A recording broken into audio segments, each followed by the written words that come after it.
The 2023 Padres season was a mixed bag of everything. From adding Xander Bogaerts to an already stacked lineup, to rumors swirling of a massive roster teardown at the deadline, to almost sneaking into the playoffs, the Padres season was a roller coaster, and I hope you're ready to buckle up as we walk down memory lane together. If you enjoy this sort of content, please be sure to hit the subscribe button, and let's get right into it. 2022 saw the Padres make it to the postseason with a record of 89 and 73, slightly overperforming their expected win-loss record of 86 and 76 based off their run differential.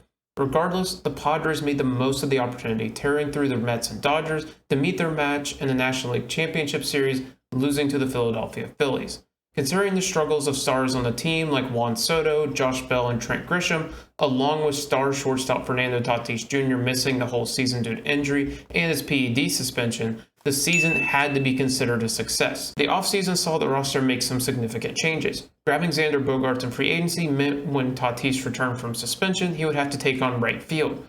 Jake Cronenworth was moved over to first base permanently, with Josh Bell no longer on the roster, allowing for Ha-Seong Kim to have a full-time role at second base. With everything in mind, expectations were sky high in San Diego, with many speculations suggesting similar, if not better results in the postseason than the year prior.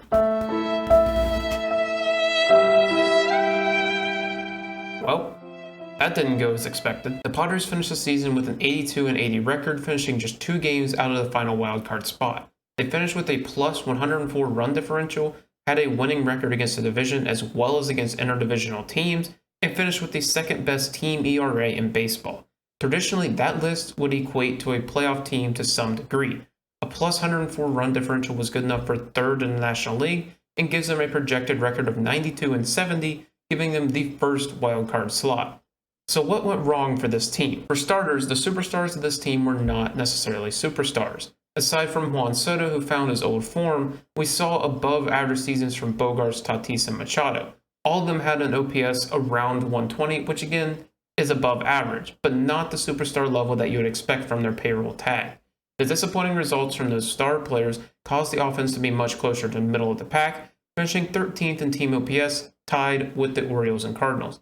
However, almost all of their stars on the offensive side struggling is probably one of the most normal things that happened in this video. Another big hamper of their season was their abysmal record of 11 and 21 against the weakest division on the National League side in the NL Central. I will say a lot of their perennial bottom feeders of this division did make major improvements this season, but with a much weaker Cardinals team, this had to be a division where they could find quality wins in.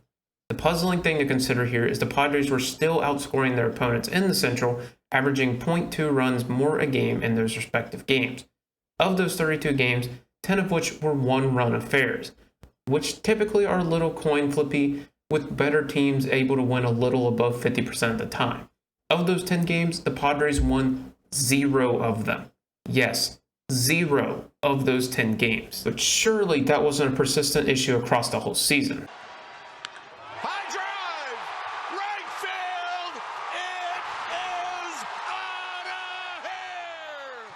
That's right, your eyes aren't deceiving you. The Padres went 9 and 23 in one-run affairs, which isn't far off the 2021 Diamondbacks record for the worst winning percentage in one-run games.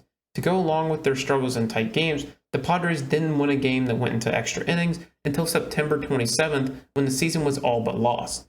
Those sort of results were polar opposite of the 2022 Padres, who were 12 and 5 in extra innings and 30 and 17 in one-run games. So maybe this was karma getting back to the Padres. It's hard to nail exactly what went wrong for the Padres in those tight games. For example, here on April 6th, the bullpen struggled, giving up 2 runs in the 8th, tying the game, meaning Josh Hader couldn't finish it in the 9th. Just for Namil Crispat, who was pitching in place of Hader, to give up a walk-off single to Orlando Arcia. Bob Melvin, who historically has a 52% win rate in one-score games, said the team just couldn't get to Hader to close the game. But less than a week later, the team did get to Hader, who pitched a flawless top of the 9th inning. The team responded by not scoring in the bottom half, setting up extra innings. The Brewers came out aggressive on the base paths, completing a double steal with Christian Yelich and Willy Adames, and with a simple sac fly, the Brewers had the lead. The Padres attempted the same mindset with a grounder up the middle, only to be thrown out at third to effectively end their chances at scoring easily. And those sort of simple crunch time mistakes kept this team from winning very important games that would have drastically changed the course of their season. With all that being said, the team is assembled to do great things, and to some degree, the team got unlucky. To win so few of the games that are one-run affairs can sometimes be dribbled down to a matter of luck, and the ball just wasn't in the Padres' court this year.